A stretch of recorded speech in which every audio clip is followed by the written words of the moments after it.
Hello बच्चों, hello, welcome to Doubtnut. Doubtnut पर आप सभी बच्चों का बहुत बहुत स्वागत है। गुड इवनिंग, कैसे हैं आप सब? आ जाइए यार, आ जाइए। थोड़ा सा 2 मिनट की आपको देरी हुई, ओके, आ जाइए, बट अब क्लास स्टार्ट हो चुकी है। गुड इवनिंग, कैसे हैं आप सब? आई होप आप सभी बच्चे अपने घरों पर एकदम स्वस्थ हैं, एकदम मस्त हैं और पढ़ने में व्यस्त हैं। गुड इवनिंग, हेलो जी, हेलो, थैंक यू मुस्कान। बेटा बहुत गंदा गाता हूं मैं, वरना इंडियन आइडल में नहीं चला जाता। ठीक है, वो तो आप लोगों का प्यार है यार। थैंक यू बेटा,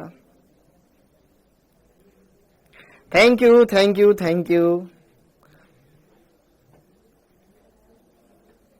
कुछ मोटिवेशन दे दो। मंजीत कुमार यार, मोटिवेशन तो 12 बजे दिया था ना, ढोल धमाके सब बजाए थे।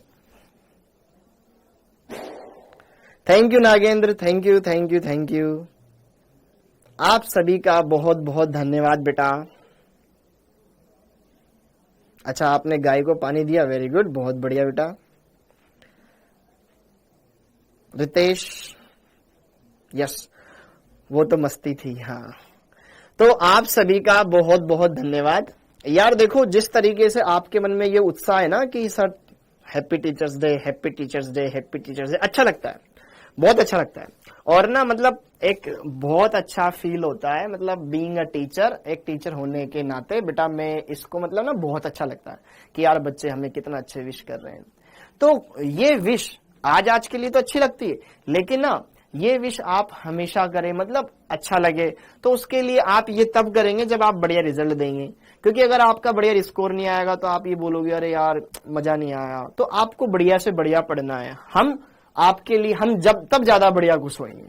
ठीक है, आप जितना बढ़िया पढ़ेंगे, जितना बढ़िया मचाएंगे, तो बेटा उससे बढ़कर खुशी कोई है ही नहीं एक टीचर के लिए। अभी कुछ दिन पहले एक बच्चा जो अभी आईआईटी खड़गपुर में था, उसने मेरे को वीडियो कॉल किया, उसकी आईआईटी कॉलेज में से, खड़गपुर आईआईटी में से। ठीक है, उसने बढ़िया, मैंने उसका स्क्रीनशॉट लिया, फिर मैंने उसको बढ़िया से स्टेटस पे लगाया। अच्छा लगता है कि यार ये बच्चा आईआईटी में, इसने निकाला है, अपन से पढ़कर गया है, नाम लेता है, तो बहुत अच्छा लगता है। तो ऐसे ही मतलब मैं चाहता हूं कि आप भी बढ़िया बढ़िया कॉलेज में जाएं और फिर वहां से जाकर के सर देखो बैकग्राउंड में एम्स, देखो सर मेरा बढ़िया शानदार कॉलेज। ठीक है, तो फिर अलग लगता है ना, अलग माहौल। सर देखो सर, मैं देखो यहाँ पे प्रैक्टिकल कर रही हूँ या कर रहा हूँ, तो अच्छा लगता है। ओके, तो आप सब बढ़िया से बढ़िया खूब तरक्की करें यार, सारे सब स्टूडेंट खूब तरक्की करें। ओके, अभी कोई गाना वाना नहीं होएगा बेटा, अभी पढ़ाना होएगा। Okay, hello Adbhut, thank you बेटा, thank you. Hello Dilip Solanki, thank you ji, thank you. Happy birthday Ojha ji, आपका बर्थडे, बहुत बहुत बधाई हो बेटा आपको, बहुत ही सही दिन पर आप आए हैं। ठीक है, इस दुनिया में 12 बजे कोई क्लास नहीं थी Nagendra. Hello Akanksha ji, hello Vinay, Komal, hello RS, Shivani, Sanjana, SJ, Gulfam ji, doctor Shabnoor, thank you बेटा, thank you. Bushra ji, thank you. Hello Shalini, thank you बेटा। Viratians, Anil, Iba Khan, thank you बेटा, थैंक यू। हाँ बिल्कुल, मैं तो ये चाहूंगा कि आप ना बढ़िया से बढ़िया, जितना ज्यादा हो सके हिंदी मीडियम के बच्चे मेडिकल कॉलेज में दाखिला लें, अच्छे से नंबर लेकर आए। ठीक है, आप सबका टारगेट ये होना चाहिए कि मुझे हर टेस्ट में कम से कम 550, 600 के ऊपर नंबर लेकर आने हैं। आप सबसे मैं यही बोलूंगा, आपको हर टेस्ट में कम से कम 550, 600 से ऊपर नंबर लेकर आने, ईमानदारी से। 3 घंटे का टेस्ट होता है तो 3 घंटे में खत्म करना है। ऐसा नहीं कि हम वो 3 घंटे बहुत लंबे खींच रहे हैं, या फिर हमने दूसरे फोन में से तुरंत इसको आंसर ढूंढे और उनके जवाब दिए, तो बेटा उससे नुकसान आप ही का होगा, हमारा कोई नुकसान नहीं होगा ना। तो खुद के साथ कभी गलत मत करो। ओके, तो हम चाहते हैं ना कि हमारा तो फायदा हो, तो आपका फायदा वैसे नहीं होगा। आपको पढ़ करके पेपर देना चाहिए और क्वेश्चंस को फिर क्रैक करना चाहिए, तो आप आराम से अपने स्कोर को बढ़ा पाएंगे। Thank you MB Ankit, thank you Rajaram Patel, आपका बहुत बहुत धन्यवाद। नीट एस्पिरेंट, थैंक यू बेटा। अब्दुल्ला जी, थैंक यू। गाना कब गाए थे भरत मिश्रा? बेटा 12 बजे वाली क्लास में, कोटा यूनिवर्सिटी से नहीं हूं बेटा मैं। ओके, हाँ जी, hello it's Vashu Meena, hello Chanchal Mohit, hello Shivam, hello Shalu, thank you बेटा, थैंक यू। कमेंट आ रहा है Vivek, okay Naushad thank you, Sohail thank you. आप सभी का बहुत बहुत धन्यवाद, थैंक यू बच्चा, थैंक यू। अब चलो पढ़ते हैं, अब पढ़ते हैं, बस बस बस बस बस बहुत हो गया बेटा, अब पढ़ लेते हैं। ओके, तो यहां पर हम बात करेंगे आज लेक्चर नंबर 3 के बारे में। लेक्चर नंबर 3 में बेटा हम क्या पढ़ेंगे वो सारी बातें जान लेते हैं पहले तो। ओके, हाँ जी, अब आगे बढ़ते हैं, अब आगे बढ़ते हैं। तो अभी तक हमने क्या क्या कर लिया था मैं आपको बता देता हूं। हमने परिचय देख लिया, चालकता, चालकत्व वाला पद पढ़ लिया। आज चालकता वाला पोर्शन हम खत्म कर लेंगे, ठीक है।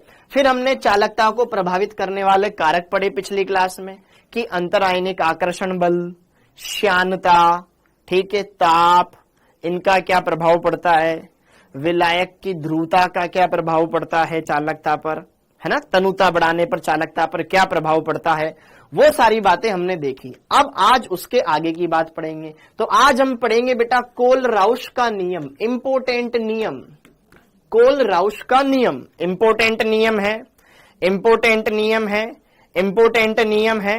अच्छे से पढ़ेंगे बेटा, अभी कोई सॉन्ग नहीं होएगा आराधना जी, अभी कोई सॉन्ग नहीं होएगा, ठीक है।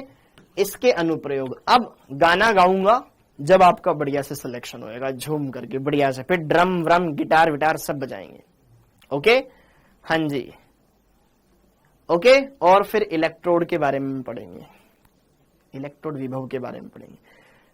कल का होमवर्क वाला क्वेश्चन बता दीजिए। बिल्कुल मैं लेकर आया ना बेटा यहाँ पर। ओके, L1 का होमवर्क नहीं आया यार, रिमझिम मैंने डाला तो था, सैटरडे को अपनी क्लास हुई थी ना, सैटरडे को पढ़ाया था, पहले पढ़ाया था। ओके, आ जाएगा रिमझिम, मैं एक बार वापस देख लूंगा। और वैसे भी उसमें पहला लेक्चर था, बेसिक लेक्चर था, तो सिंपल सिंपल आता। हाँ जी, जरा देखो ध्यान से, मैंने आपको होमवर्क दिया था, वैद्युत अपघट्य का चालन धात्विक चालन के मध्य विभेद होता है, क्योंकि वैद्युत अपघट्य चालन से ताप, वैद्युत अपघट्यों में ताप बढ़ाने पर, ये तो हो गया सबसे, ये पहला क्वेश्चन हो गया था सबसे, कि यार वैद्युत अपघट्यों में ताप बढ़ाने पर प्रतिरोध कम होता जाता है, प्रतिरोध कम होता जाता है। पहला तो बहुत सिंपल था।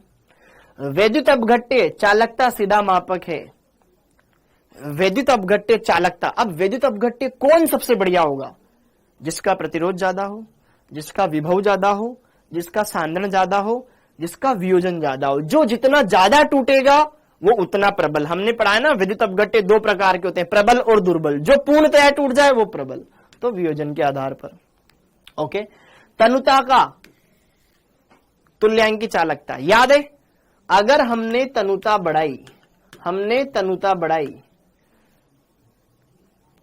तो पतलापन होता जाता है, मतलब सांद्रता घटती जाती है, तो सांद्रता घटती जाती है, सांद्रता घटती जाती है, सांद्रता घटती जाती है। और तुल्यांकी चालकता बेटा लैम्बडा EQ बराबर क्या होता है, कप्पा गुणा 1000 बटे में N। तो सांद्रता तो घट गई ना, अगर N घट गया तो ये तुल्यांकी चालकता बढ़ गई, हाँ है ना। तो तनुता बढ़ाने पर तुल्यांकी चालकता, तुल्यांकी चालकता पर क्या तनुता का तनुता बढ़ाने पर तुल्यांकी चालकता बढ़ती है, तनुता बढ़ाने पर बढ़ती है। सी आंसर, हाँ या ना, सी आंसर। गणेश बिल्कुल लेता हूं, हाँ जी। फिर किस सांद्रता के लिए मोलर चालकता अधिकतम होगी, जिसकी सांद्रता कम उसकी मोलर चालकता ज्यादा। Thank you Chhavi, thank you बेटा, थैंक यू। ये जरूर मुझे आप पर्सनली भेजना बेटा, मैं इसको लगाऊंगा, बहुत अच्छा लग रहा है, ठीक है। किस सांद्रता के लिए मोलर चालकता अधिकतम होगी, तो मोलर चालकता बराबर क्या होता है बेटा, कप्पा गुणा 1000 बटे में M। तो जिसकी मोलरता ज्यादा उसका लैम्बडा M कम। तो चालकता अधिकतम कब, जब मोलरता सांद्रता सबसे कम हो, option number 1। Very good, very good. अरे ये क्या है, हाँ जी, ये नहीं हटाए क्या, हाँ जी, क्लियर।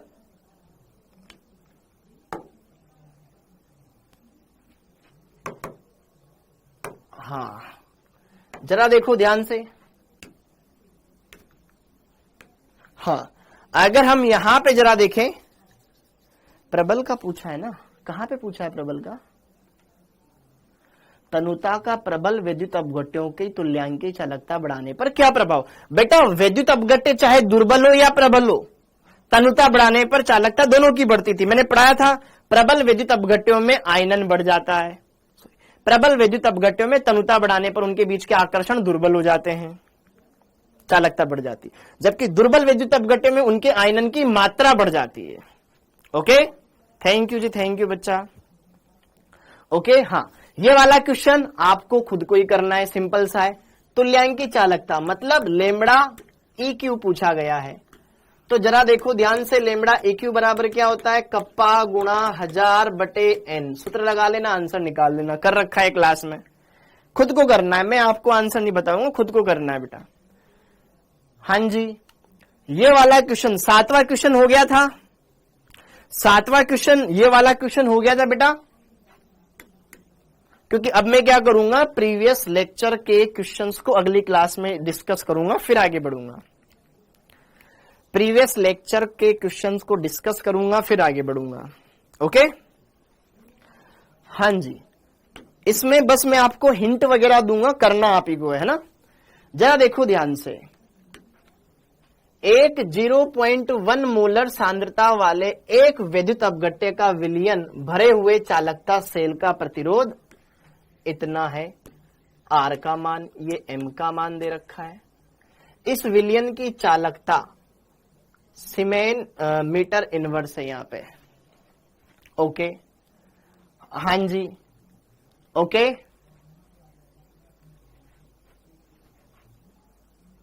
फिर क्या बोल रहा है, फिर क्या बोल रहा है, अच्छा सीमेन मीटर इनवर्स किसका मात्रक होता है, कप्पा का, ये कप्पा का मान दे रखा है। ओके, फिर 0.2 मोलर सांद्रता वाले इसी विलयन से भरे हुए चालकता सेल का प्रतिरोध इतना है, तो इस मोलर चालकता ज्ञात करनी है, लेमड़ा एम ज्ञात करना है। जरा देखो ध्यान से देखना है बेटा, ध्यान से देखना है, क्वेश्चन में क्या है। अच्छा 0.2 और 0.02, 0.2 है, सेम ही है ना, सेम ही 0.2 है, 0.2 है बेटा, ये 0.2 है, क्योंकि यहां 0.2 लिखा हुआ है, यहां पे 0.02 लिखा हुआ है ना, तो 0.2 से आप इसको सोल्व कर लो, आंसर मैच हो जाए तो ठीक है, अदरवाइज 0.02 से कर लो। नीट वाले क्वेश्चन बोर्ड में भी आ जाते हैं, बिल्कुल आ जाते हैं। जरा देखो ध्यान से, इसमें क्या दे रखा है कि हमारे पास एक पात्र है, इसमें हमने इलेक्ट्रोड वगैरह सिस्टम लगा रखा है एकदम बढ़िया से। ओके, पहले हमने यहां पर 0.1 मोलर सांद्रता वाला विलयन लिया। ओके, और इसके लिए प्रतिरोध आर का मान इन्होंने दे रखा है 100 ओम, और कप्पा का मान दे रखा है बेटा यहां पर आपको 1.29, ये कप्पा का मान दे रखा है। तो जरा देखो ध्यान से, और फिर इसमें बाद में इसी विलयन में हमने, इसी पात्र में हमने 0.2 मोलर सांद्रता वाला विलयन बनाया। हमने पहले विद्युत अपघट्य 0.1 सांद्रता वाला लिया, फिर बाद में 0.2 सांद्रता वाला लिया, सेम इसी में लिया। तो जरा देखो ध्यान से, सांद्रता बदलने पर इलेक्ट्रोड थोड़ी ना बदले, क्या उनका अनुप्रस्थ काट क्षेत्रफल थोड़ी ना बढ़ा है, क्या उनके बीच की लंबाइयां थोड़ी ना बढ़ी है। ओके, तो जरा देखो ध्यान से, पहले आपको L/A का मान निकालना, ये क्वेश्चन मैंने 2-3 बार करवा रखा है इसलिए ध्यान है। ओके, तो जरा देखो ध्यान से, यहां पर हमें क्या करना है, यहां पर हम क्या करेंगे, हम चूंकि जानते हैं कप्पा बराबर होता है 1/R L/A, हाँ या ना। टेस्ट का सिलेबस केमिकल बॉन्डिंग, टेस्ट का सिलेबस केमिकल बॉन्डिंग और इलेक्ट्रोकेमिस्ट्री कल जितना पढ़ाऊंगा उतना, ठीक है। ओके, हाँ जी, कल के ही क्वेश्चंस। अच्छा कल वाले क्वेश्चंस तो यार अब खुद करो ना बेटा, ओके, फिर वरना आगे कैसे पढ़ेंगे। हाँ जी, कप्पा का मान कितना दे रखा है, 1.29 बराबर 1/R का मान दे रखा है 100। तो यहां पर L/A का मान कितना आ जाएगा, L/A का मान आ गया आपके पास 100 से गुणा कर देंगे 129, ये आ जाएगा मीटर ओम, ठीक है। ये यहां पर आ जाएगा आपके पास चालकता किस में दे रखी है? सीमेन मीटर में दे रखी है। किस में दे रखी है? मीटर में। तो ये मीटर इनवर्स आ जाएगा, ये मीटर इनवर्स आ जाएगा, ये मीटर इनवर्स आ जाएगा। क्लियर है बेटा? ओके, तो L बाई ए का मान आ गया, मतलब इलेक्ट्रोडों के बीच की दूरी L और इनका अनुप्रस्थ काट क्षेत्रफल वो हमारे पास आ चुका है। अब L बाई ए का मान आ चुका है, तो क्या L बाई ए दूसरे सांद्रता वाले विलयन के लिए भी सेम रहेगा? तो हमें क्या ज्ञात करना है? उसके लिए मोलर चालकता की गणना करनी है। तो यहां पर आगे मेरे पास पेज नहीं होगा शायद, तो जरा देखो ध्यान से यार, लेमड़ा m कप्पा गुणा 1000 बटे में m आ जाएगा। कप्पा का मान मेरे को ज्ञात करना है। रिपीट होते हैं बेटा, कोई बात नहीं, आप उसको 0.02 से कर लेना, 0.02 से कर लेना। अच्छा 0.02 लेना है, ओके ठीक है, चलो ठीक है ठीक है ठीक है ठीक है। अगर मैच करना है, कुछ बच्चों ने किया हुआ है, तो जरा देखो ध्यान से यहां पर 0.02 मोलर लेकर के सोल्व कर ले, 0.02 मोलर लेकर के सोल्व कर ले। मैंने पहले करवाया हुआ है, इसलिए मेरे को थोड़ा इतना आइडिया नहीं रहा इसका। हाँ जी, तो जैसे अब आप यहां पे ये कप्पा, नया वाला कप्पा है, नया वाला कप्पा है, तो नए वाले कप्पे के लिए, नए विलयन के लिए L बाई ए तो सेम ही रहेगा, 129 मीटर इनवर्स। ओके, R का मान क्वेश्चन में दे रखा है, प्रतिरोध, क्योंकि अलग विद्युत अपघट्य का विलयन है। प्रतिरोध R 520 ओम हो गया, 520 ओम हो गया, ठीक है। तो L बाई ए आ गया, तो कप्पा डैश का मान हमारे पास आ जाएगा ना, ठीक है। तो कप्पा का मान अगर मैं यहां पे साइड में निकाल लूं अलग के लिए, इसलिए डैश लगा दिया, तो 1/r L by A, 1/r, R का मान 520, L का मान, L बाई ए का मान 129। तो जरा देखो ध्यान से, ये कप्पा डैश का मान आ गया बेटा, इस कप्पा डैश का मान यहां रख दो ना, कितना है? 129 बटे में 520, 1000 ऊपर आई गया, नीचे मोलरता 0.02 रख दे, क्या 0.02 रख देते हैं। ओके सर 0.02 क्यों लिया? अरे बच्चे बोल रहे हैं ना बेटा कि सर आंसर उससे मैच हो रहा है, उससे मैच हो रहा है, बस वो वाली बात है। अच्छा, सत्यम ने सोल्व भी किया,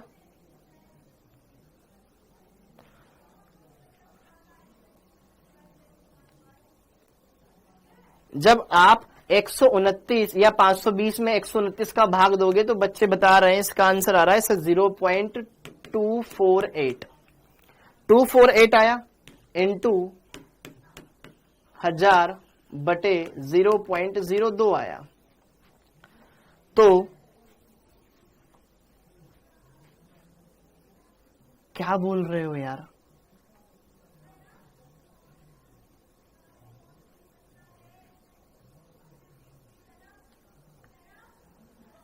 क्लियर हो गया? या जरा देखो ध्यान से, यहां पर हमने इसको सोल्व किया, उसकी मोलरता दे रखी थी, तो यहां पर हमने इसका कप्पा का मान निकाल लिया, कप्पा का मान निकाल लिया, कप्पा का मान निकाल लिया, कप्पा का मान निकाल लिया। डन डना डन डन, अरे रुक जाओ रुक जाओ रुक जाओ, डन डना डन डन, ये हमने सोल्व कर लिया। ओके, ये हमने इसको सोल्व कर लिया। ओके, ये मीटर इनवर्स में आ गया, ठीक है। ओके, हाँ जी, हमें भी मात्रक वात्रक चेक करेंगे ना, मात्रक चेक करेंगे वहां पे कर लेंगे, मात्रक चेक करेंगे वहां पे कर लेंगे, ठीक। ओके, अब जरा देखो ध्यान से, जरा देखो ध्यान से, हमने इस फॉर्मूले में वैल्यू पुट कर दी, लगभग लगभग 248 ऊपर बच जाएगा, नीचे बच जाएगा 0.02। तो यार यहां पर लेमड़ा एम का जो मान आएगा, ठीक है, हमारे पास मोलरता का मात्रक तो होता है सेंटीमीटर में, ठीक है। ओके, ये मोलरता दे रखी है आपको सेंटीमीटर वाली, और यहां पे ये मान आया है मीटर इनवर्स में। बिल्कुल सही बोल रहा है बालक, यहां पर ये बिल्कुल सही बोल रहा है बेटा, इसको थोड़ा चेंज करना पड़ेगा आपको। ये मीटर इनवर्स में है, ये मीटर इनवर्स में है, ये मीटर इनवर्स में, ध्यान से देखो बेटा, ये 129 मीटर इनवर्स में है। और जो हम मोलरता लेते हैं ना, मोलरता मोल पर लीटर में लेते हैं, मोल पर लीटर, लीटर की जगह हम सेंटीमीटर क्यूब लेते हैं, सेंटीमीटर क्यूब लेते हैं, तब जाकर के वहां पे वो 1000 आया था।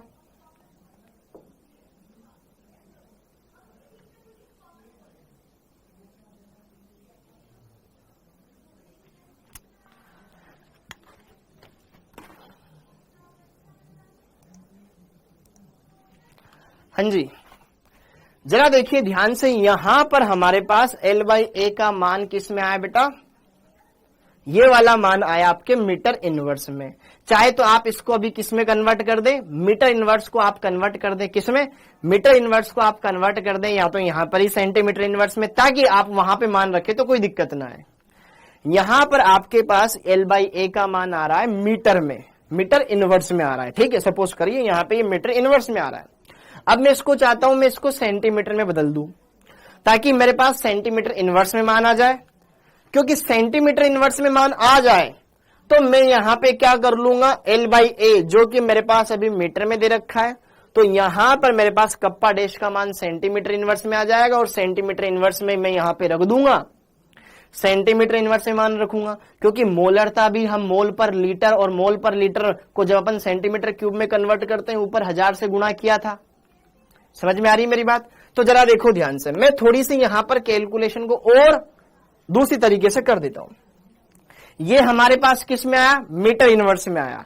क्योंकि हम ऐसा क्यों कर रहे हैं, क्योंकि जो हम नीचे मोलरता लिखते हैं वो मोलरता किस में लिखते हैं बेटा, वो मोलरता हम किस में लिखते हैं, वो मोलरता हम लिखते हैं किस में, अपने सेंटीमीटर में, ठीक है, सेंटीमीटर क्यूब में आता है।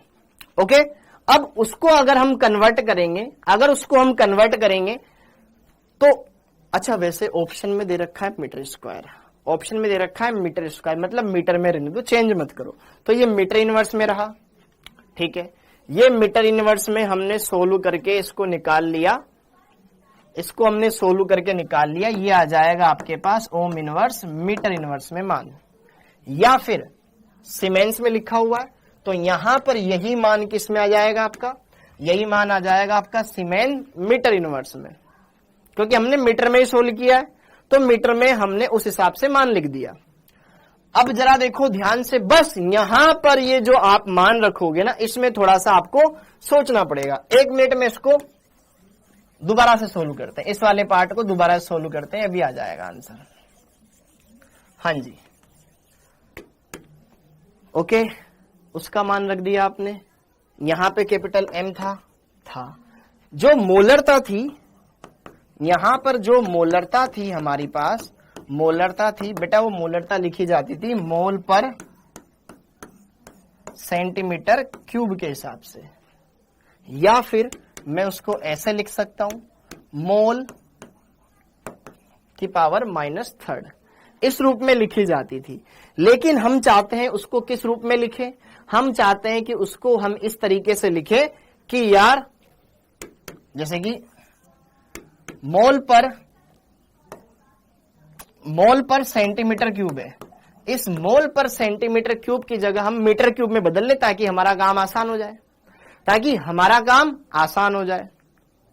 बस हम यही चाहते थे कि यार यहां पे जो सेंटीमीटर क्यूब है इसकी जगह मीटर क्यूब आ जाए, ताकि चीजें आसान होती चली जाए।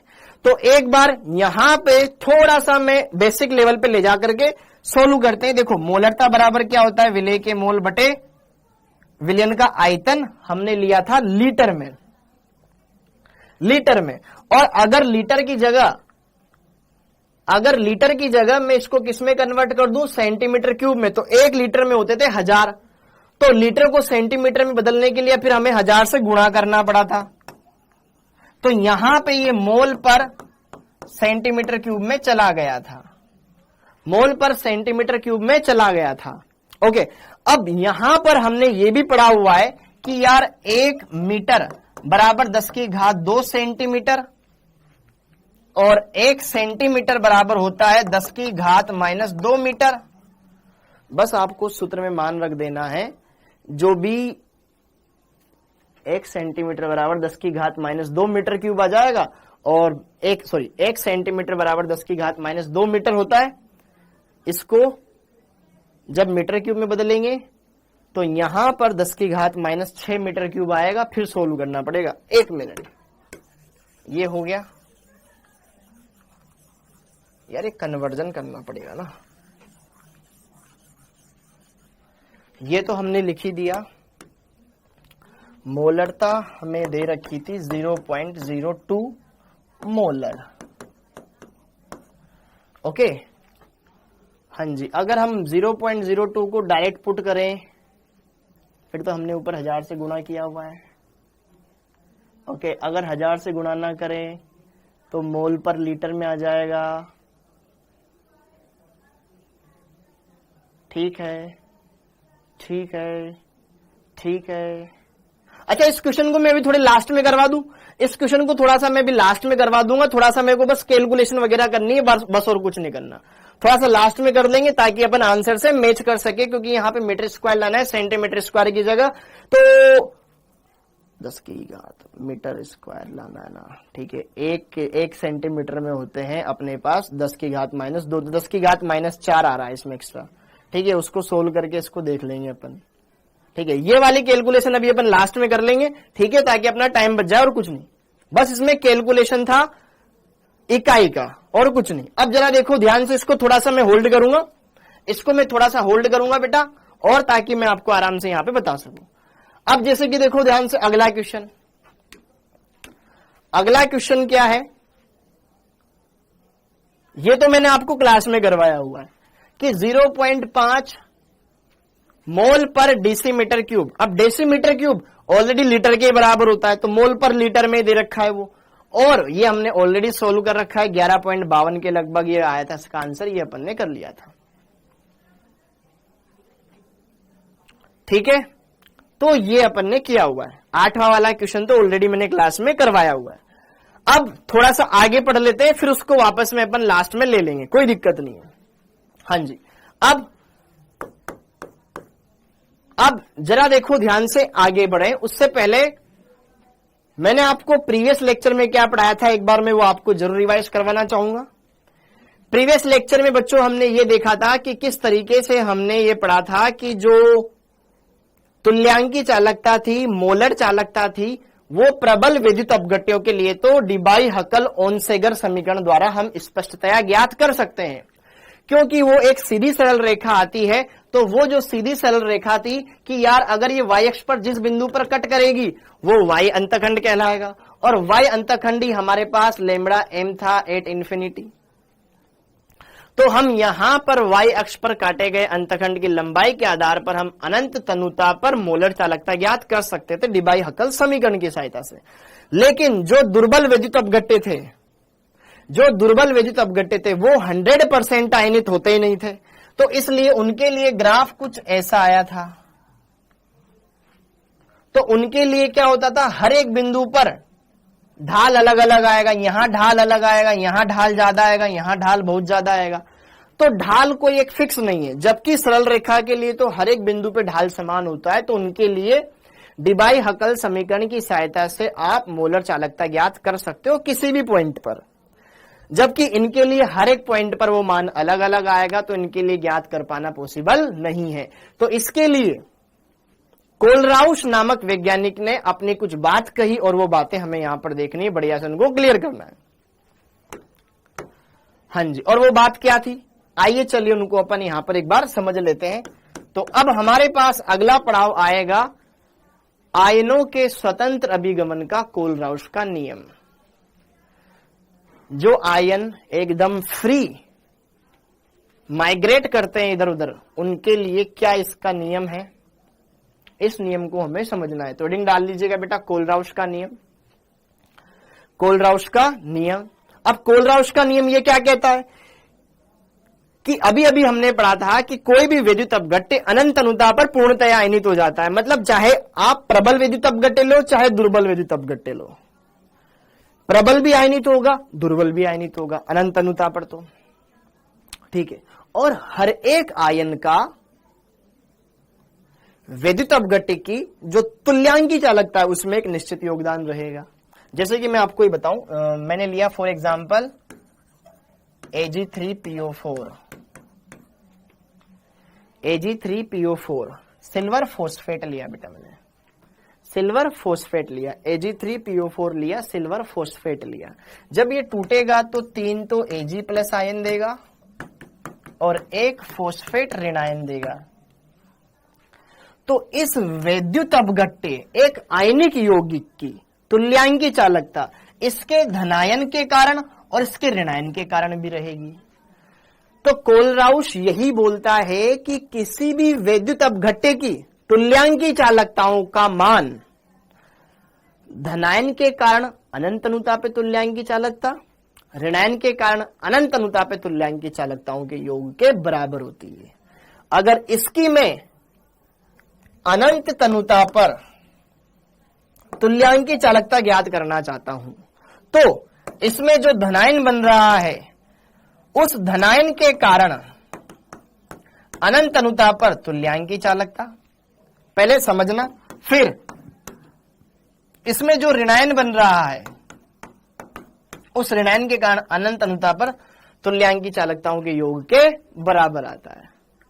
बस ये ध्यान रखना है और यही इसका नियम था, यही इसका नियम था। तो जरा देखो ध्यान से इसके नियम में क्या बात ध्यान में रखनी है और क्या क्या चीजें इसने करी है। तो आइए सीधा हम बात करते हैं। और धनायन के कारण तुल्यांकी चालकता पर ऋणायन का कोई प्रभाव नहीं पड़ेगा और ऋणायन की तुल्यांकी चालकता पर धनायन का कोई प्रभाव नहीं पड़ेगा। दोनों स्वतंत्र है, अपने अपने काम से मतलब रखेंगे। तो ये नियम क्या कहता है बेटा, इस नियम के अनुसार अनंत तनुता पर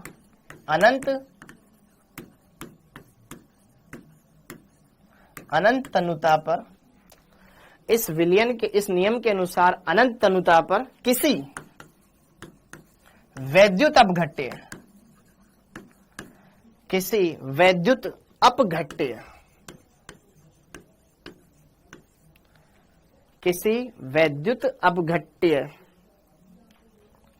की तुल्यांकी चालकता, किसी वैद्युत अपघट्य की तुल्यांकी चालकता का मान, तुल्यांकी चालकता का मान उसके द्वारा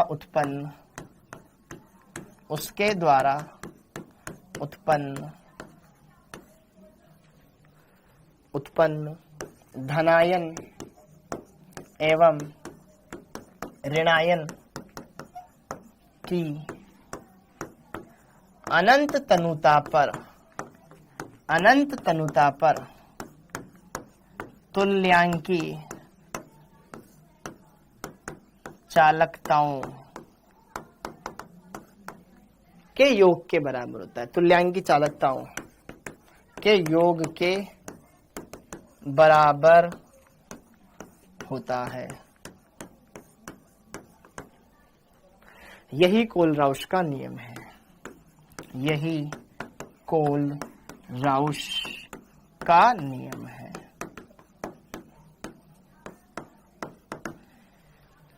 इसकी सहायता से आप प्रबल विद्युत अपघट्य, दुर्बल विद्युत अपघट्य, स्पेशली तो इसको दुर्बल विद्युत अपघट्यों के लिए पढ़ा जाता है, लेकिन प्रबल की भी ज्ञात कर सकते हो। इस नियम की सहायता से आप दुर्बल विद्युत अपघट्य की तो ज्ञात करते ही करते हो, लेकिन प्रबल की भी ज्ञात कर सकते हो, कोई दिक्कत नहीं। दोनों तरह के विद्युत अपघट्यों के लिए इसको इस्तेमाल किया जा सकता है।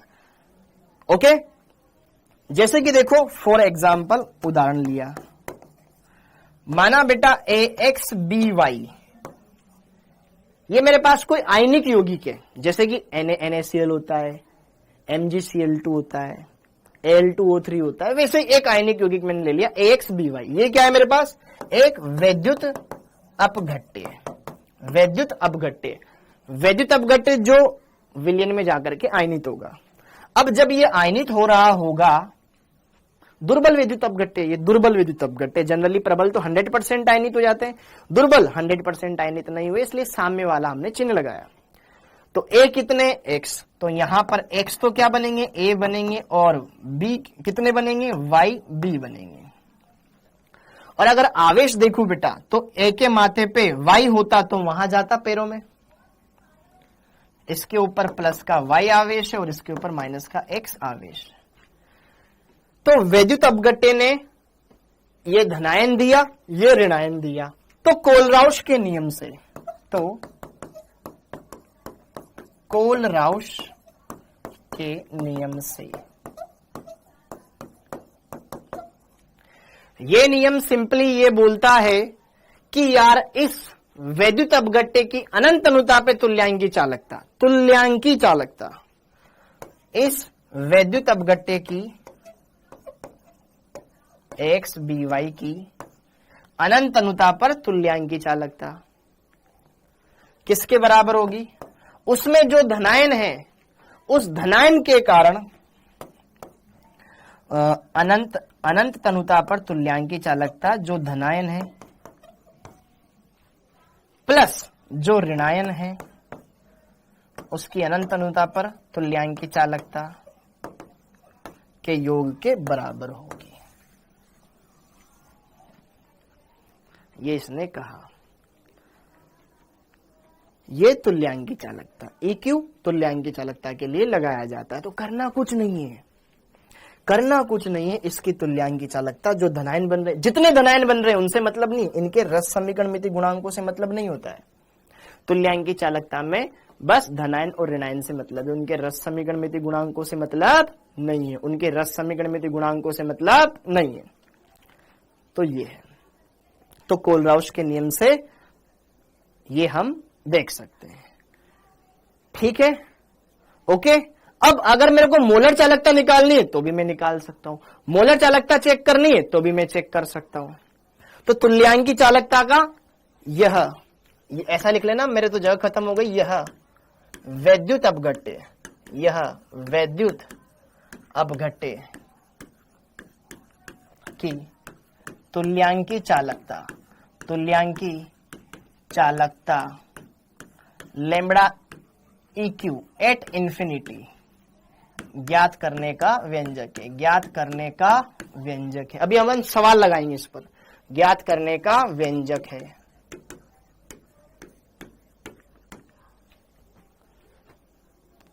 एवं, ठीक है, अगर मोलर चालकता का निर्धारण करना हो तो अगर मुझे इसी सवाल में तुल्यांकी चालकता की जगह मोलर चालकता पूछ लिया जाए तो बस उनके रस समीकरण मिति गुणांकों को भी लगा दो, ठीक है। वैद्युत अपघट्य की अनंत तनुता पर मोलर चालकता मेरे को ज्ञात करनी हो बेटा, तो वो भी हम आसानी से ज्ञात कर सकते हैं। लैम्बडा M एट इंफिनिटी किसी वैद्युत अपघट्य जैसे कि AX BY मैंने लिया, तो यहां पर उसमें जो धनायन है उस धनायन के कारण धनायन की अनंत अनुता पर मोलर चालकता प्लस ऋणायन कौन था? B, जिसके ऊपर -X आवेश था, यही था ना, उसकी मोलर चालकता अनंत अनुता पर। ये तो आएगा ही आएगा, साथ में इनके गुणांक भी आएंगे। यहां पे A कितने मिल रहे हैं X, B कितने मिल रहे हैं Y, बस यहां X से गुणा कर देंगे, यहां पर Y से गुणा कर देंगे, बस ये आ जाएगा आपके पास मोलर चालकता ज्ञात करने का सूत्र। तो सिंपल सी बात है, वैद्युत अपघट्य की तुल्यांकी चालकता ज्ञात करनी हो तो सिर्फ और सिर्फ आयनों का योगदान रहेगा। लेकिन अगर आपको मोलर चालकता की गणना करनी है तो आपको उनके गुणांकों से भी मल्टीप्लाई करना पड़ेगा।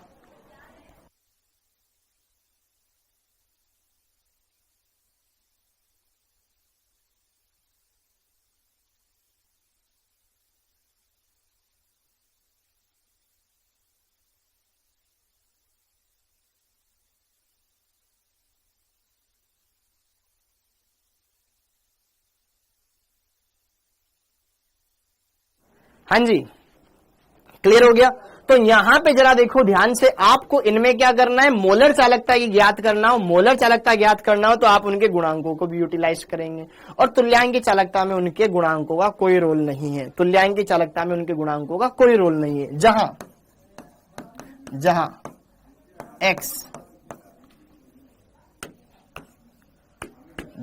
x a प्लस y का रस समीकरण मिति गुणांक, रस समीकरण मिति गुणांक, रस समीकरण मिति गुणांक, ये a का रस समीकरण मिति गुणांक है, y b की पावर माइनस x का रस समीकरण मिति गुणांक, मतलब ऋणायन का रस समीकरण मिति गुणांक, रस समीकरण मिति गुणांक। अभी मैं लिखना सिखवाऊंगा बेटा, पहले बस आप ये लिख लो। x धनायन का रस समीकरण मिति गुणांक, मतलब कितने धनायन मिल रहे हैं। y ऋणायन का रस समीकरण मिति गुणांक, मतलब कितने ऋणायन मिल रहे हैं। तो आप ऐसे मोलर चालकता लिख सकते हो, और यहां पर ऐसे तुल्यांक की चालकता लिख सकते हो। जैसे कि देखो ध्यान से कुछ उदाहरण, जैसे कि देखो ध्यान से कुछ उदाहरण, जैसे कि देखो ध्यान से कुछ उदाहरण। मोलर चालकता भी लिख सकते हो। देखो ध्यान से, क्वेश्चंस भी करेंगे, नौशाद अभी क्वेश्चन भी करवाएंगे। देखो ध्यान से बेटा, ध्यान से, यहां पर, अच्छा यहां पर y आएगा और यहां पर आएगा x। इसको करेक्ट कर लेना बेटा, ठीक है। यहां y आएगा, यहां पर आएगा x, बस ये करेक्ट कर लेना बेटा। अमन अमन अमन अमन, ग्राफ से क्यों नहीं निकाल सकते, ये समझ में नहीं आया। तो देख ध्यान से आयशा, अभी मैं ग्राफ वाला ही बताऊंगा कि ग्राफ एक अति परवलयाकार है, तो उसमें एक शार्प लाइन नहीं है, हर एक बिंदु पर ढाल अलग अलग आएगी। देख ग्राफ वाला पॉइंट देख, प्रबल के लिए तो एकदम फ्लैट लाइन आई, तो प्रबल के लिए तो आगे चल करके ये y अक्ष पर मिल जाएगा। हर एक बिंदु पर इसकी ढाल समान ही आएगी, हर एक बिंदु पे ढाल समान ही आएगी। जबकि यहां पे क्या है कि यार ये तो अति परवलयाकार है ना, मतलब ऐसा परवलयाकार ग्राफ बन रहा है। तो यहां पर हर एक बिंदु पे देखो, इस बिंदु पर अगर आप स्पर्श रेखा खींचोगे ऐसे निकलेगी, यहां पर ऐसे निकलेगी, हर एक बिंदु पर ढाल अलग अलग आएगा।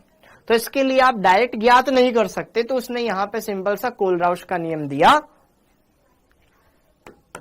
और फिर उसके अनुसार पर यहां पर अभी हम यहां पर सारी बातें देखने वाले हैं।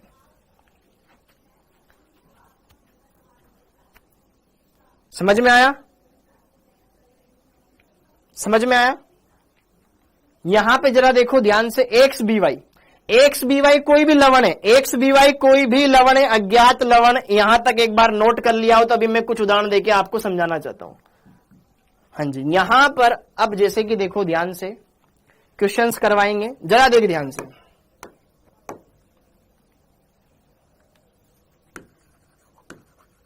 जैसे कि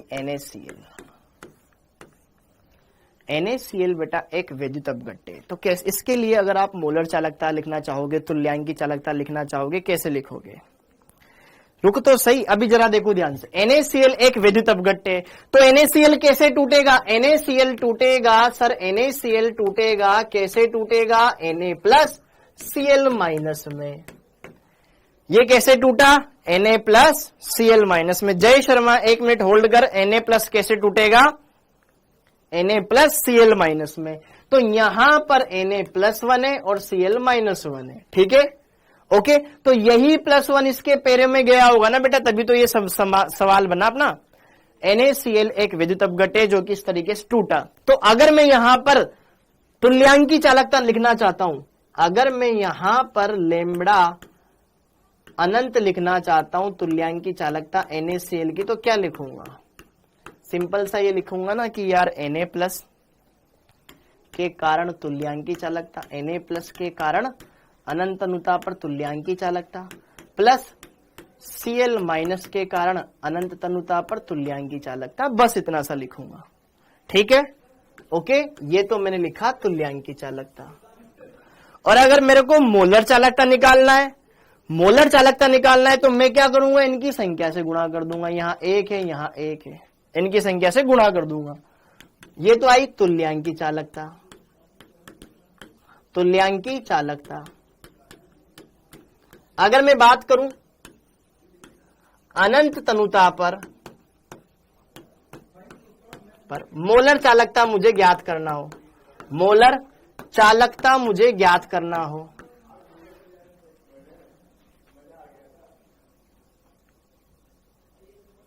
मोलर चालकता ज्ञात करना हो तो मैं क्या करूंगा, lambda m at infinity NaCl, तो यहां पर इनके गुणांकों से भी गुणा करूंगा, बस इसमें गुणांक एक है, ऐसे सबके लिखेंगे अपन।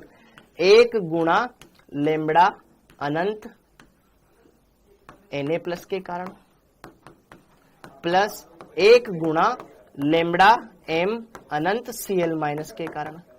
इनके आयनों से भी गुणा किया जाएगा। ये लिखना है कि बिल्कुल लिखना है, उदाहरण लिखवा रहा हूं ना, ऐसे अलग अलग लिखेंगे। मोलर कंडक्टिविटी बेटा, इसके लिए दोनों सेम है। क्यों? क्योंकि यहां पर आयन सेम मिल रहे हैं, एक एक एक एक। और अगर आयन अलग अलग होते तो अभी देखो ध्यान से, यहां पर तो इसके लिए मोलर चालकता हमने इस तरीके से लिख दी। पहले ये आप क्लियर कर ले बेटा, एक बार ये क्लियर कर ले अच्छे से, एक बार ये क्लियर कर ले अच्छे से। अगर NaCl दे रखा है तो आप ये देखो NaCl टूटेगा कैसे। सिंपल Na+Cl- एक धनायन एक ऋणायन, तो तुल्यांकी चालकता में तो कोई दिक्कत ही नहीं है। मोलर चालकता लिखेंगे तो एक एक से गुणा करेंगे, बस और कुछ नहीं लिखना। जैसे कि इसी की जगह अगर मैं उदाहरण चेंज कर लूं, इसी की जगह मैं उदाहरण चेंज कर लूं, मैंने ले लिया Na3PO4, Na3PO4 सोडियम फॉस्फेट। अब ये कैसे टूटेगा, सोडियम फॉस्फेट कैसे टूटेगा? तो सोडियम फॉस्फेट अगर टूटेगा तो सर 3 सोडियम आयन बन जाएंगे और एक पूरा फॉस्फेट ऋणायन बन जाएगा, हाँ या ना? तो यहां पर अगर मैं तुल्यांकी चालकता लिखना चाहूं वो तो आराम से लिख लूंगा, अगर मोलर चालकता लिखूंगा तो मैं उनके रस समीकरण गुणांकों से भी गुणा करके लिखूंगा। बस बात इतनी सी और कुछ नहीं। अगर मैं यहां पर सबसे पहले तो Na3PO4 के लिए, याद है बहुत बड़ी लाइन है, अनंत तनुता पर तुल्यांकी चालकता निकालना चाहता हूं बच्चों, तो मैं क्या करूंगा, कोई संख्या से गुणा नहीं करूंगा। तो lambda EQ at infinity 4 Na3PO4, तो सोडियम फॉस्फेट के लिए अनंत तनुता पर तुल्यांकी चालकता किसके बराबर होगी, उसमें उपस्थित धनायन के कारण। अनंत तनुता पर तुल्यांकी चालकता, धनायन कौन है, Na+, उसकी संख्या से मतलब नहीं है। और जबकि यहां पर क्या होगा, अनंत तनुता पर तुल्यांकी चालकता फॉस्फेट आयन के कारण। दैट्स इट, बस इतना सा लिखना है। हाँ जी, ये हमने कर लिया। अगर मैं इसके लिए तुल्यांकी चालकता की जगह मोलर चालकता लिखना चाहता हूं तो यहां 3 से गुणा करूंगा, यहां 1 से गुणा करूंगा, बस ऐसे करना है। एवं अनंत तनुता पर मोलर चालकता अगर मेरे को ज्ञात करनी हो बेटा, मोलर चालकता ज्ञात करनी हो तो आप तो क्या करो, कोई भी यौगिक को उसको धनायन और ऋणायन में तोड़ लो। धनायन कितने बन रहे, ऋणायन कितने बन रहे, काम हो जाएगा। जैसे कि देखो ध्यान से, लेमड़ा अब क्या निकालनी है, मोलर चालकता निकालनी है। तो लेमड़ा एम एट इंफिनिटी किसकी वजह से, किसके लिए, Na3PO4 के लिए। तो यहां पर क्या करना है आपको, सिंपल यहां पर आपको सिर्फ इतना सा करना है कि यार इसमें धनायन कितने, उनसे भी गुणा कर दो। तो 3 सोडियम मिले, कितने सोडियम मिले, 3 गुणा lambda m at infinity Na+ के लिए धनायनों की संख्या प्लस ऋणायनों की संख्या एक ही है, lambda m infinity phosphate ion के लिए। क्या ये बात समझ में आ गया? तो ये मोलर चालकता लिख दी।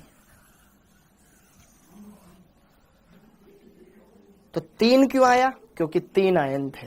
मोलर चालकता में आयनों को भी इंक्लूड करना है, तुल्यांकी चालकता में आयनों को इंक्लूड करने की जरूरत नहीं है। समझ में आया? अच्छे से एक उदाहरण और कर लो जिसमें और बढ़िया से आपको चीजें क्लियर हो जाएगी। जैसे सी Al2SO4 होल थ्राइस। अब यहां पर ये आयन ऐसा है जिसमें 2 तो एल्यूमिनियम है, 3 सल्फेट है। तो जब बेटा ये टूटेगा तो कैसे टूटेगा? सर 2 तो एल्यूमिनियम, ये 3 इसके माथे पे तो गया होगा, 2 एल्यूमिनियम प्लस 3 बनाएगा और 3 सल्फेट आयन बनाएगा,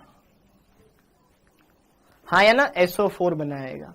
तो जरा देखो ध्यान से, एल्यूमिनियम आयन कितने मिल रहे हैं? 2। सल्फेट आयन कितने मिल रहे हैं? 3। तो अगर मोलर चालकता लिखूंगा तो इनको गुणा करूंगा इनकी संख्याओं से। तो तुल्यांकी चालकता में कोई गणना करने की जरूरत नहीं है।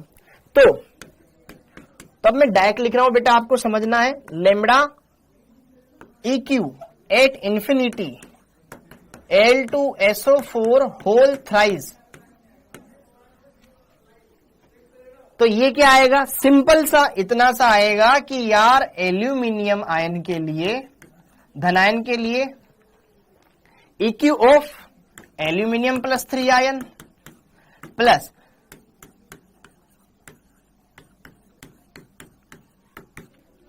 अनंत अनुता पर तुल्यांकी चालकता सल्फेट आयन के कारण। सिंपल, आप इसको इस तरीके से लिखेंगे।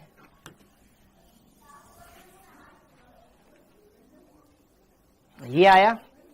एवं अगर आपको मोलर चालकता लिखनी है, lambda M at infinity aluminium sulphate के लिए,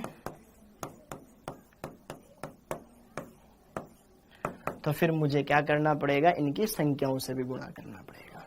यहां पर मेरे को 2 से गुणा करना पड़ेगा, 2 गुणा lambda M infinity aluminium plus 3 ion के कारण, और यहां पर मेरे को 3 से गुणा करना पड़ेगा, 3 गुणा lambda M infinity sulphate ion के कारण।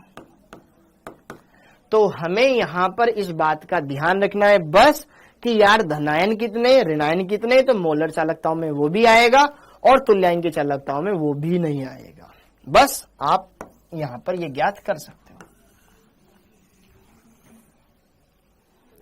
तो बेटा ये दोनों बातें समझ में आई आपको? एक बार अब आप मेरे को वापस से बता दें, अब समझ में आया?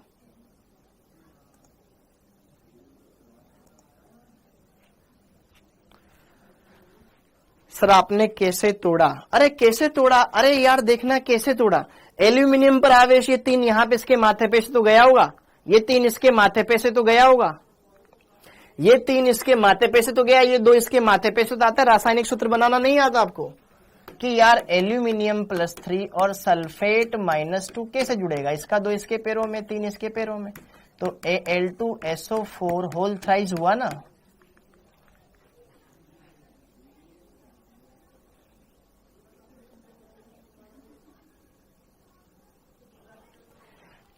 कहां देखना जरा ध्यान से। अब फोस्फेट कैसे टूटा होगा? ये पूरा फोस्फेट एक आयन है बेटा, ये फोस्फेट पूरा एक ही आयन है। 3 सोडियम थे तो ये 3 इसके माथे पे से तो गया, तो 3 तो सोडियम मिले और एक पूरा फोस्फेट ऋणायन मिला। फोस्फेट आयन क्या होता है? PO4 3-। फोस्फेट आयन क्या होता है? PO4 3- होता है कि नहीं होता है? होता है ना। तो अब आप देखो ध्यान से यहां पर, अब आप यहां पे समझ पाओगे कि तुल्यांकी चालकता ज्ञात करनी तो सिर्फ ऋणायन और धनायन को देख लो, मोलर चालकता ज्ञात करनी तो उनके गुणांक भी देख लो। अरे आयशा सिद्दीकी, अभी मैंने बताया ना, ग्राफ जो कि y अक्ष को टच ही नहीं कर पा रहा है तो उसके लिए आप कैसे ज्ञात करोगे? हाँ या ना? डिबाई हकल ओनसेगर समीकरण से। जबकि अगर आप क्या करोगे, सरल रेखा को पीछे बढ़ाते जाओगे तो y अक्ष को टच कर जाएगा, तो आपको अंतखंड मिल जाएगा। अंतखंड की लंबाई क्या हो जाएगी? उसकी अनंत अनुता पर मोलर चालकता आ जाएगी। तो इतनी बात क्लियर हो गई। ये क्लियर हो गया, ये क्लियर हो गया, ये क्लियर हो गया। ये उदाहरण, ये वाला उदाहरण आपको और क्लियर कर देगा। ओके, तो अब जैसे कि देखो ध्यान से, नीट में कैसे क्वेश्चन आते हैं? नीट में ऐसे क्वेश्चन आते हैं बेटा, नीट में ऐसे क्वेश्चन आते हैं।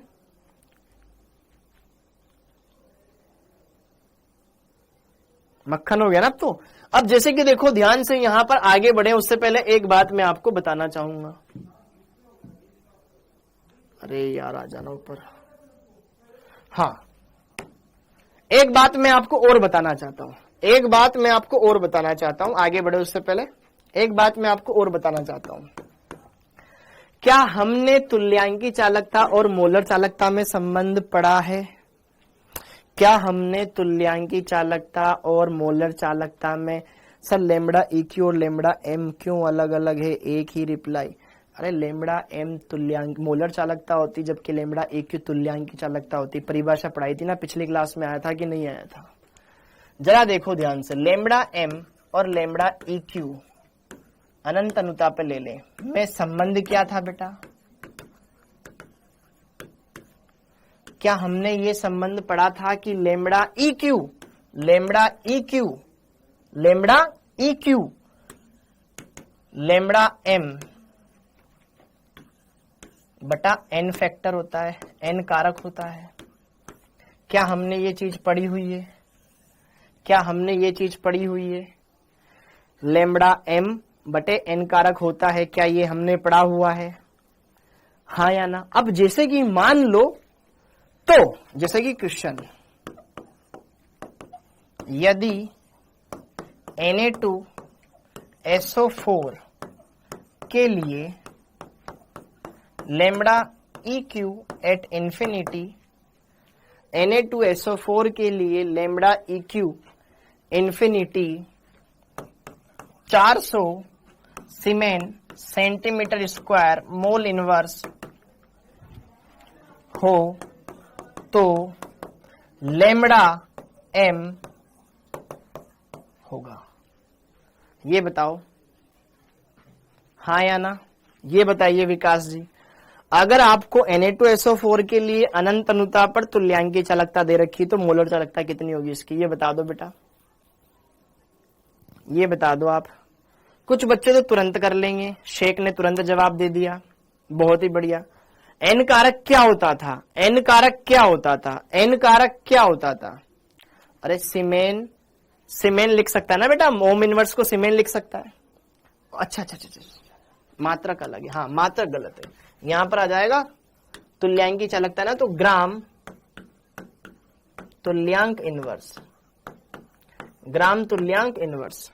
अब ठीक है, हाँ जी मात्रक गलत था, ठीक है, क्योंकि तुल्यांकी चालकता है तो उसमें ग्राम तुल्यांक आता है। 800 सबने बता दिया। जरा देखो ध्यान से, बहुत ही सिंपल तरीके से आप इसको कर सकते हो।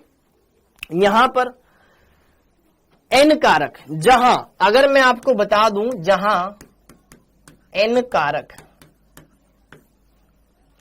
ये N कारक, क्या बेटा हमने अम्ल के लिए N कारक ये बोला था H+ आयनों की संख्या, क्षार के लिए हमने N कारक ये बोला था OH- आयनों की संख्या, हाँ या ना? तो उसी तरीके से अगर कोई आयनिक यौगिक आ जाए, कोई आयनिक यौगिक आ जाए, कोई आयनिक यौगिक आ जाए, तो N कारक आयनिक यौगिकों के लिए क्या होगा? आयनिक यौगिकों के लिए, यौगिकों के लिए N कारक होगा कुल धनावेश या कुल ऋणावेश, कुल धनावेश या कुल ऋणावेश, कुल धनावेश या कुल ऋणावेश, कुल धनावेश या कुल ऋणावेश। बहुत सारे बच्चों ने तो बता भी दिया, या कुल ऋणावेश, ये N कारक हो जाएगा। हाँ जी आगे बढ़ा, इसलिए पहले क्वेश्चन करवाना जरूरी था। तो अब जरा देखो ध्यान से, Na2SO4 क्या है? एक आयनिक यौगिक है। तो जरा देखो ध्यान से, Na2SO4 एक आयनिक यौगिक है, तो टूटेगा किसे? 2 सोडियम धनायन बनेंगे और एक सल्फेट ऋणायन बनेगा। तो मुझे बता सकते हो इसके लिए N कारक का मान कितना आया? N कारक का मान कितना आया बता सकते हो बेटा?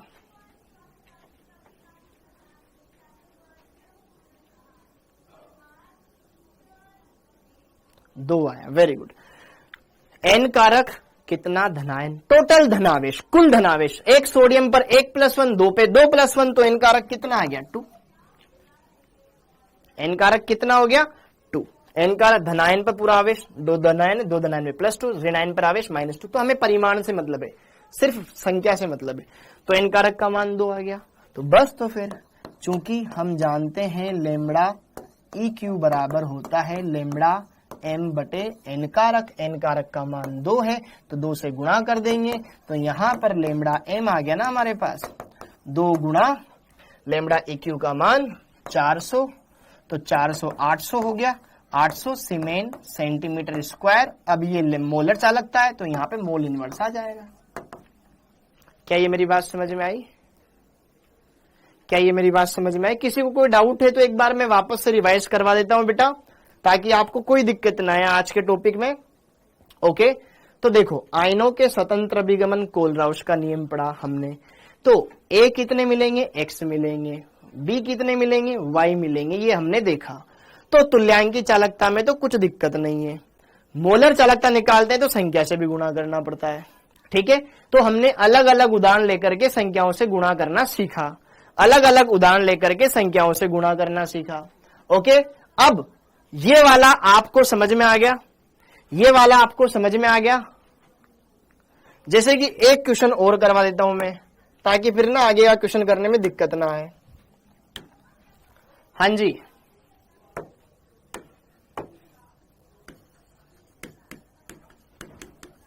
Al2SO4 होल थ्राइस के लिए n कारक, ये बता दो कौन सी संख्या से गुणा करते हैं बेटा? आयनों की संख्या से।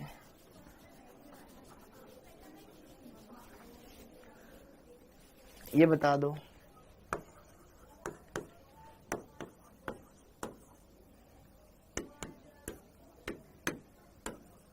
Na2CO3 के लिए n कारक क्या होगा?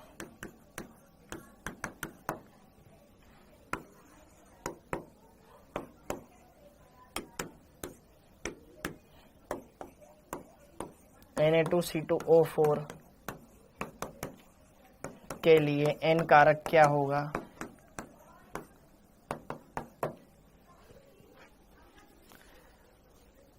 कुल धनावेश या कुल ऋणावेश? कुल धनावेश या कुल ऋणावेश आपको देखना है बस। सर इसमें ऋणावेश या धनावेश दोनों हो तो n कारक, या तो धनावेश देख ले या ऋणावेश देख ले बस। जैसे कि देख ध्यान से, Al2SO4, Al2SO4 टूटेगा कैसे? Al2SO4 होल थ्राइस टूटेगा बेटा कैसे? कि 2 तो एल्यूमिनियम आयन मिल जाएंगे, एल्यूमिनियम पर आवेश कितना होता है +3, तो टोटल धनावेश कितना हो गया 6। ठीक है, हाँ जी। ऋणावेश 3 सल्फेट आयन मिल गए, 1 सल्फेट पर -2 तो 3 पे कितना 6, तो n कारक कितना हो गया बेटा आपके पास? n कारक आ जाएगा आपके पास 6 आएगा ना n कारक। कुल धनावेश या कुल ऋणावेश ये n कारक होता है। कुल धनावेश या कुल ऋणावेश n कारक होता है, इसलिए पहले ही बोल रहा हूं, अच्छे समझ लो बेटा ताकि गलती ना हो। ओके, अब यहां पे देखो Na2CO3 सोडियम कार्बोनेट अगर तोड़े भी तो हम तोड़ देंगे 2 Na+ आयन, और कार्बोनेट आयन क्या होता है CO3-2, तो धनावेश कितना +2, ऋणावेश कितना -2, तो n कारक कितना हो गया 2। ओके, हाँ जी। अब इसके लिए बात करें Na2C2O4, इसका नाम बताओ भाई, इसका नाम बताओ, क्या नाम है इसका? अरे धनावेश ले या ऋणावेश ले? धनावेश या ऋणावेश? धनावेश या ऋणावेश? मैंने प्लस लगाया है कि बेटा कुल धनावेश और कुल ऋणावेश थोड़ी ना दिखा है, या तो धनावेश ले लो या ऋणावेश ले लो, चिन्ह से मतलब नहीं होना चाहिए। देखो C2O4 ऑक्सलेट आयन होता है, सोडियम ऑक्सलेट, वेरी गुड, इसका नाम है सोडियम ऑक्सलेट। तो सोडियम ऑक्सलेट कैसे टूटेगा? 2 तो सोडियम आयन मिल जाएंगे और C2O4 अलग हो जाएगा, तो ये 2 इसके माथे पे से आया होगा, तो कुल धनावेश +2, कुल ऋणावेश -2, तो संख्या से मतलब है धनावेश भी 2 ऋणावेश भी 2, तो n कारक कितना हो गया? n कारक हो गया आपके पास 2, n कारक हो गया आपका 2, n कारक हो गया आपका 2। समझ में आया बेटा? फिर ऊपर 6 क्यों आया? अरे पागल, एक एल्यूमिनियम पर आवेश +3 है तो 2 पे कितना होगा? +6 होगा ना। कुल धनावेश या कुल ऋणावेश कैसे बखे। अब आगे देखो, इस वाले क्वेश्चन को हम करेंगे, उससे पहले ये वाला कर लेते हैं, ये आसान है। हाँ जी, अब जरा देखो, ध्यान से समझना है क्वेश्चन को, अनंत तनुता पर CH3COONA HCl CH3OH की 25 डिग्री सेल्सियस पर तुल्यांकी चालकताएं दे रखी है। 91, 426 और 391 mho centimetre square gram equivalent inverse आती। ठीक है, पूरा मात्रक ने लिखा हुआ है। NaCl की अनंत तनुता पर तुल्यांकी चालकता होगी। देखो, मैं थोड़ा सा आपके कमेंट ऐड करके मैं पढ़ाता हूं, वरना फिर आप पढ़ाने नहीं दोगे इस क्वेश्चन को। जरा देखो ध्यान से, हमें ना कॉम्बिनेशन बनाना है, और ऐसा कॉम्बिनेशन बनाना है कि मेरे NaCl बन जाए। समझना बात को, समझना पूरी बात को बेटा। आप इस क्वेश्चन को करोगे, ये सारे क्वेश्चंस बहुत आसान होते हैं, सब क्वेश्चंस बहुत आसान होते हैं, बस हमें एक बार फील आ जाए। जो बच्चे पुराने उनको तो आता ही है, जो नए उनको बस एक बार फील आनी चाहिए कि कैसे करना है। एसीटेट आयन, देखो ध्यान से, मेरे को क्या पकड़ना है उसको ध्यान रखना है। मेरे को NaCl की तुल्यांकी चालकता ज्ञात करनी है। भाई अगर मैं बात करूं NaCl, अब NaCl कैसे टूटेगा? Na प्लस और Cl माइनस के अंदर। तो क्या रसगुल्लो, NaCl की तुल्यांकी चालकता इस धनायन के कारण तुल्यांकी चालकता और इस ऋणायन की तुल्यांकी चालकता के बराबर होगी, योग के बराबर होगी। मैंने ये पता लगा लिया साइड में कि यार मुझे Na प्लस के कारण तुल्यांकी चालकता पता चल जाए और Cl माइनस के कारण तुल्यांकी चालकता पता चल जाए तो काम बन जाएगा। तो जरा देखो ध्यान से, ये दे रखा है मेरे को CH3COONA सोडियम एसीटेट, तो सोडियम धनायन है, ये ऋणायन है, तो टूटेगा कैसे? ये टूटेगा आपके पास CH3COO माइनस और Na प्लस। तो इसकी तुल्यांकी चालकता कितनी दे रखी? 91। तो ये तुल्यांकी चालकता इस ऋणायन और इस धनायन के कारण आई होगी कि नहीं आई होगी? आई होगी। हमें क्वेश्चन में दे रखा है कि लेमड़ा अनंत तनुता पर तुल्यांकी चालकता EQ कितनी दे रखी है? 91। तो ये क्या इस धनायन और इस ऋणायन के कारण आई? यस और नो? तो कोल-राउश का नियम से हमने यहां पर पहला मान रखा कि यार जो लेमड़ा अनंत तनुता पर acetate ion, lambda EQ acetate ion और plus lambda EQ Na plus इस ऋणायन और इस धनायन के कारण तुल्यांक की चालकता का मान इतना आएगा, 91 आएगा। क्यों? क्योंकि यह आयन इसी तो यौगिक से मिल रहे हैं। तो क्या ये मेरे पास पहली समीकरण आ गई? बस आपको तोड़ तोड़ के समीकरणें बनानी है, तोड़ तोड़ के समीकरणें बनानी और फिर उनसे ये कॉम्बिनेशन बिठाना है, काम हो जाएगा। ओके, ये पहली बात।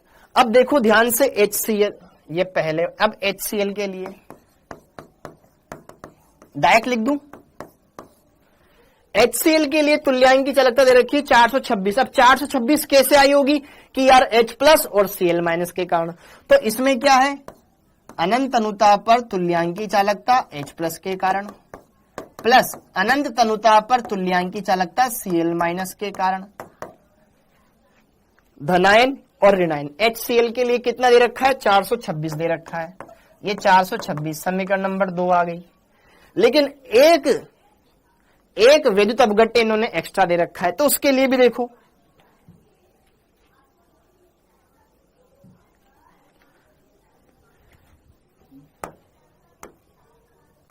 बेटा जिस दिन सीख जाओगे ना 1 सेकंड में कर लोगे, मुश्किल से 10 सेकंड में कर लोगे।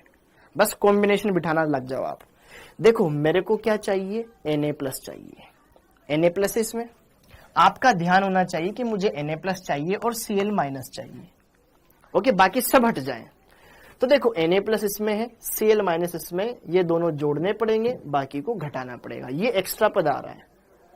तो देखो स्टार्टिंग में तो आपको क्या करना है कि एक बार थोड़ा खोल के लिख लो, लेकिन फिर आप डायरेक्ट सीख जाओ क्या कि यार Na+ इसमें है, वहां Na+ है, तो इसका मेरे को धनायन चाहिए, इसका मेरे को ऋणायन चाहिए, इसका मेरे को धनायन चाहिए, इसका मेरे को ऋणायन चाहिए, बाकी चीजें मेरे को हटानी है। इसका एसिटेट आयन गायब करना है मेरे को, और इसका H+ आयन गायब करना है। तो एसिटेट आयन और H+ आयन इसमें है, तो इन दोनों को जोड़ करके इसको माइनस कर देंगे, काम बन जाएगा। सुनना मेरी बात, मैंने एसिटेट, सोडियम एसिटेट के लिए क्या लिखा, ये समीकरण लिखा कि यार जो इसमें धनायन है और इसमें ऋणायन है उनकी तुल्यांकी चालकताओं का योग 91 के बराबर होगा। HCl में क्या देखा कि H+ और Cl- के कारण तुल्यांकी चालकताओं का योग 426 के बराबर होगा। ठीक है, पहले क्वेश्चन में मैं टाइम लूंगा। हाँ जी, और एसिटिक अम्ल के लिए CH3COH के लिए अब इसमें क्या मिलेगा, H+ और एसिटेट आयन मिलेगा। H+ और एसिटेट ये तोड़ना सीख जाओ, ये अम्ल है, अम्ल क्या देते हैं, H+ आयन, तो ये वाला H अलग होएगा। तो यहां पर लेमड़ा EQ H+ और लेमड़ा अनंत EQ एसिटेट आयन, इनका योग किसके बराबर आएगा बेटा, ये धनायन और ये ऋणायन बन गया ना, इनका योग किसके बराबर आएगा, 391 के बराबर, 391 के बराबर आ गया। 3 समीकरणें आ गई, 3 समीकरणें आ गई। अब जरा देखो ध्यान से रसगुल्लो, अब जरा देखो ध्यान से रसगुल्लो, मेरे को क्या बनाना है, NaCl बनाना है।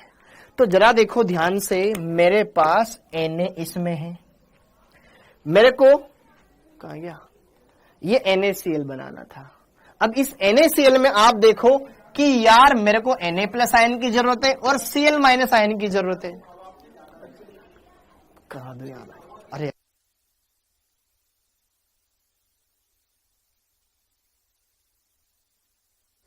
हाँ जी, तो यहां पे जरा देखो ध्यान से, ये Na+ है और ये Cl- है, तो इस धनायन को और इस ऋणायन को बचाना है, बाकी सब धनायन और ऋणायनों को मेरे को हटाना है। तो यार ये धनायन यहां रहा, ये ऋणायन मेरा यहां रहा, इन दोनों समीकरणों को तो मेरे को जोड़ना पड़ेगा, क्योंकि जोड़ने पर ये दोनों बच जाएंगे। और acetate ion H+ ion, acetate ion H+ ion दो जगह, तो क्यों ना मैं यहां पर एक काम कर दूं कि यार समीकरण 1 और 2 को तो जोड़ दूं, ताकि मेरे पास Na+ और Cl- आएगा, लेकिन ये एक्स्ट्रा आएगा, इनको हटा दो तो समीकरण 3 को माइनस कर दो। तो बस सिंपल सा आपको काम ये करना है बेटा, समीकरण 1 + 2 - 3 से ये कर दो, समीकरण 1 में 2 को जोड़ दो, 3 को माइनस कर दो। तो जरा देखो ध्यान से, जब 3 को माइनस करेंगे तो इस वाले H+ से ये वाला H+ आयन कट गया, एसिटेट आयन से ये एसिटेट आयन कट गया, तो बस Na+ और Cl- ही तो बचा। तो क्या मेरे पास यहां पर लेमड़ा अनंत EQ Na+ ion plus lambda अनंत EQ Cl- आयन ही तो बचा, बाकी तो सब कट गया, कटा कि नहीं कटा, कट गया ना तो ओके। तो समीकरण 1 91, समीकरण 2 में 426, समीकरण 3 में 391, इनको जोड़ लो, ये 426 कितना हो जाएगा, 7, ठीक है, 2 91, ठीक है, 6 और 1 हो गया 7, ठीक है, ये हो जाएगा 11, 517 - 391, ओके, ये हमारे पास मान आ गया। क्या ये धनायन और ऋणायन के कारण तुल्यांकी चालकताएं हैं, तो किसके बराबर होगी, इनके वैद्युत अपघट्य Na+ Cl- से मिलकर क्या बन जाएगा, लेमड़ा अनंत EQ NaCl माइनस करो 126 सीमेन सेंटीमीटर स्क्वायर, EQ में है तो तुल्यांक ग्राम तुल्यांक आ जाएगा, ग्राम तुल्यांक इनवर्स आ जाएगा। अब बच्चों देखो ध्यान से, ये आंसर आ गया, लेकिन क्वेश्चन इतना बड़ा नहीं होता है, ये क्वेश्चन इतना बड़ा नहीं होता है। आप बस आयनों को पहचानने लग जाओ, काम बन जाएगा। आप बस आयनों को पहचानने लग जाओ, काम बन जाएगा। ये मुश्किल से 1 मिनट का क्वेश्चन है। देखो आपको यहां पर 3 लवण दे रखे थे, चौथे लवण के बारे में पूछा जा रहा था। एक लवण ये दे रखा है, एक लवण ये दे रखा है, मतलब 3 वैद्युत अपघट्य दे रखे, चौथे वैद्युत अपघट्य के बारे में पूछा जाएगा। और चौथा वैद्युत अपघट्य उन्हीं में से कोई आयनों से मिलकर बना होगा। तो आपको बस ये समझना है कि यार इसमें जो आयन है ना, उन आयनों को मुझे बचाना है, बाकी सबको हटाना है। ये टारगेट होना चाहिए। जो आयन इसमें है उनको बचाना है, बाकी सबको हटाना है। जो आयन इसमें उनको बचाना है, बाकी सबको हटाना है। तो मैंने यहां पे पहले तो आपको पूरा डिटेल में बताया कि यार सोडियम एसीटेट इस तरीके से टूटेगा, तो इसमें ये एसीटेट आयन एक्स्ट्रा आ गया, Na+ ही चाहिए था। HCl देखता तो H+Cl- देता, तो इसमें जो तुल्यांकी चालकता है वो H+ के कारण और Cl- के कारण होती, उनका योग इतना दे रखा है, ठीक है। और एसिटिक अम्ल में क्या होता है, H+ आयन होता है और एसिटेट आयन होता है, उनकी तुल्यांकी चालकता इतने के बराबर दे रखी। तो अब मैंने क्या किया, मेरे को तो यार Na+ और Cl- चाहिए, क्योंकि इन दोनों के कारण जो तुल्यांकी चालकताओं का योग होगा वो इसके बराबर होगा। तो इन 3 समीकरणों से मैं Na+ और HCl- की तुल्यांकी चालकताओं को बचाना चाहता हूं। तो देखो ध्यान से, Na+ समीकरण नंबर 1 में है, Cl- समीकरण नंबर 2 में, तो हमें इन दोनों को जोड़ लो। लेकिन ये और ये एक्स्ट्रा आ गया, तो इसको घटा दो, क्योंकि इसमें भी H+ है और एसिटेट आयन है, तो कट कटा के आंसर उससे ही आ जाएगा। एक बार ये समझ लिया तो अगला क्वेश्चन आप फास्ट कर लोगे।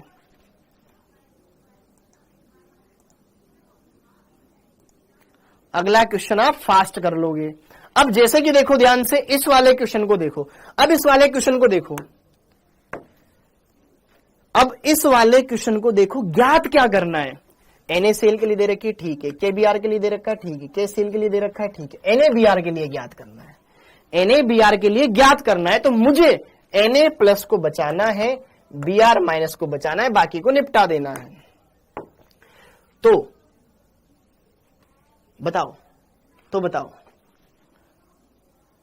बताओ इसका आंसर क्या आएगा। Na+ इसमें है, Br- इसमें, इन दोनों को जोड़ दो और ये KCl को घटा दो। 1 2 को जोड़ दो, 3 को घटा दो। 1 2 को जोड़ दो, 3 को घटा दो।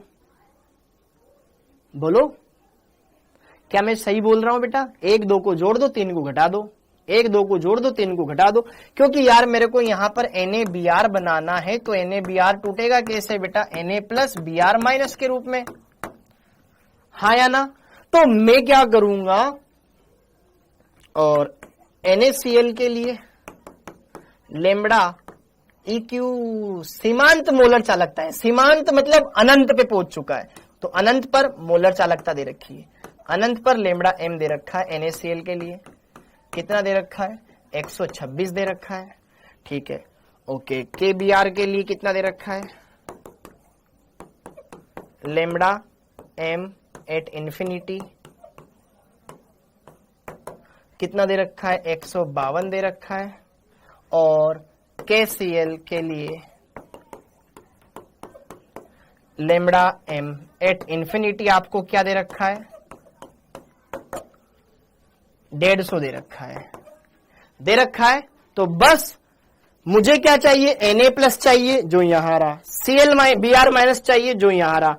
तो ये समीकरण नंबर 1, ये 2 और ये 3, और आयन भी सेम ही मिलेंगे। एक Na+, एक Cl-, एक K+, एक Br-, एक K+, एक Cl-।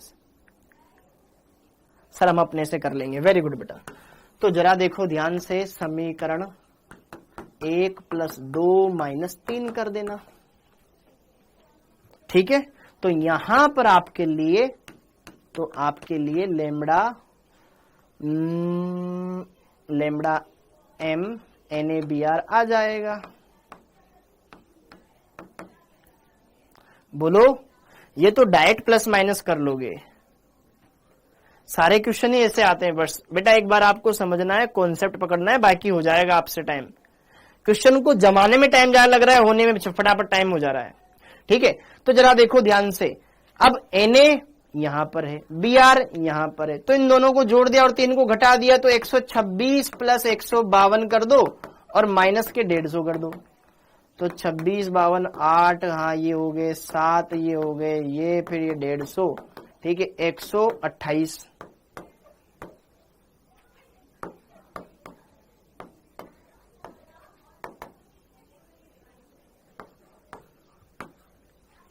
थर्ड ऑप्शन करेक्ट है, ठीक है, थर्ड ऑप्शन करेक्ट है, ऑप्शन नंबर थर्ड। ऐसे ही एक क्वेश्चन ये है, आपको होमवर्क करना है बेटा। एक क्वेश्चन ये है, ये देखो ध्यान से। अब देखो तुम्हें AgNO3 दे रखा है, अब देखना इस क्वेश्चन को समझना। AgNO3 के बारे में दे रखा है, AgCl के बारे में दे रखा है, और NaCl के बारे में दे रखा है। मोलर चालकताएं दे रखी है, तो NaNO3 के कारण पूछ रहा है, तो Na यहां रहा, NO3 यहां रहा, तो क्या करें 1 + 3 - 2। Very good very good very good very good very good. 1 + 3 - 2 कर देंगे। अब तो डायरेक्ट कर लेंगे, ऐसे ही करना है बस। 1 प्लस, हाँ मतलब NaCl में यहां पे मेरे को Na मिल जाएगा, NO3 वहां पर है, तो ये Ag हटाना है और ये Cl हटाना है, तो इसमें से माइनस कर देंगे। कर सकते हैं बेटा, समझ में आ गया? ये कर लेना है, ये आपके लिए होमवर्क है। अब जरा देखो ध्यान, सबसे पहला क्वेश्चन, ये वाला पहला क्वेश्चन, ये वाला पहला क्वेश्चन, ये वाला पहला क्वेश्चन। ऑक्जेलिक अम्ल, ऑक्जेलिक अम्ल होता है H2C2O4 के लिए अनंत अनुता पर मोलर चालकता की गणना करनी है। आपको मोलर चालकता की गणना करनी है, ओके। तो यहां पर तो तुल्यांकी चालकता दे रखी है, तुल्यांकी चालकता दे रखी है, तो तुल्यांकी चालकता से पहले आप इसकी मोलर चालकता निकालना, ठीक है। तुल्यांकी चालकता से इसकी मोलर चालकता निकालना। यहां पे ऑलरेडी मोलर चालकता दे रखी है, यहां पे भी तुल्यांकी चालकता दे रखी है। मोलर चालकता निकालना, मोलर चालकता कैसे निकालोगे? n कारक से गुणा करके।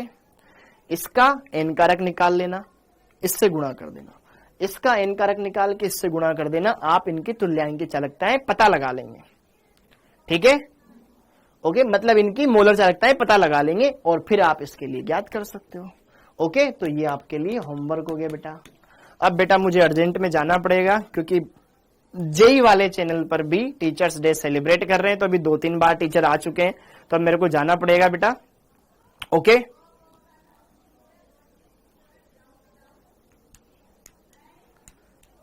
ठीक है, ठीक है, तो आप इसको भी डेफिनेटली आराम से कर पाएंगे। देखो इसका n कारक है 2, तो यहां 800 हो जाएगा, इसका n कारक भी 2 है, यहां 900 हो जाएगा। H+ आयन, ऑक्जेलिक अम्ल में H+ आयन आता है, ऋण आयन आता है। इन दोनों को जोड़ देना, फिर इसको घटा देना, इन दोनों को जोड़ के इसमें से घटा देंगे। यहां पे 800 हो जाएगा, यहां 900 हो जाएगा, इन कारक 2 है दोनों का, ठीक है, ओके। तो आप सभी का बहुत बहुत धन्यवाद बेटा, आप सभी का बहुत बहुत धन्यवाद आज की इस क्लास में आने के लिए, चीजों को समझने के लिए, बड़े सारी बातों को फील करने के लिए, ओके। अगर फिर भी किसी बच्चे को समझ में नहीं आई है, एक बार मैं वापस से दूसरा लेक्चर लूंगा ना, तो उसमें आपको वापस से रिवाइज करवा दूंगा बढ़िया से। आप सभी का बहुत बहुत धन्यवाद बेटा, बढ़िया से पढ़ें, खूब तरक्की करें, अपने और अपने परिवार वालों का नाम रोशन करें, okay. Thank you thank you thank you. जय हिंद।